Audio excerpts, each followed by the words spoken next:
अब शब्द रूप हो गई, ये दूसरों को देने लगी। अब दूसरों को इससे रस मिलने लगेगा, शक्ति मिलने लगेगी, ज्ञान मिलने लगेगा, शब्द रूप हो जाती है।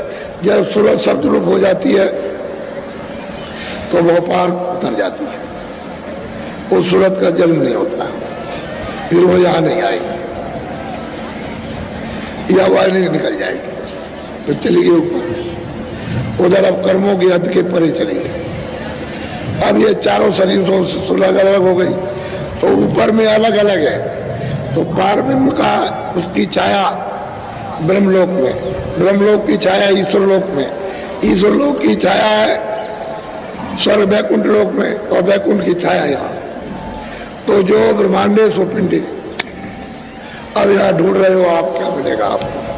कुछ नहीं, कुछ पता ही नहीं है किसी को क्या मिलेगा। और ये तो इतना है कि अगर अंदर की तरफ में जब सूरत जाती है तो देखती है कि माया का लोक कितना बड़ा है।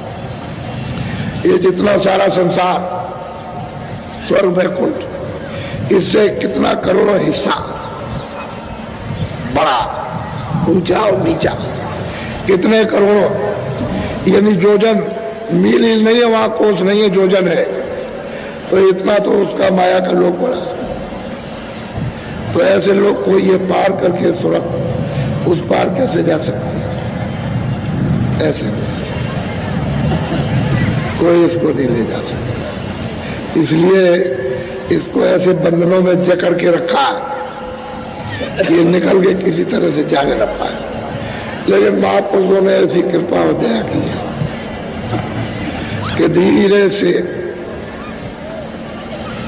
इनको अपना सत्संग दिया, वचन सुनाए, दुनिया का सब कुछ बोध कराया और कहा देखो यहाँ क्या है तुम्हारा, जिसमें तुम कुछ चाहते हो कुछ मिला, तो ये खुद ही चिल्लाता हमको कुछ नहीं।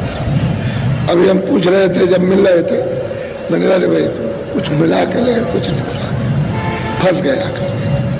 और रास्ता तो अपने को मालूम नहीं क्या करना, अपना तो कोई तदबीर, कोई उपाय, कोई मतलब बुद्धि विवेक, कोई काम करता नहीं, कोई तीर तलवार भी नहीं कि उसको साफ कर दे। अब वो तो रास्ते से साफ, क्या करे बेचारे, फंस गए। इस तरह से जीवात्मा को उधर ला करके और शरीरों में बंद करके और यहाँ ला करके वेश में डाल दिया, खोल में। वैसे तो शुरू में जब विधान नहीं बना था पाप का पुण्य का सत्य का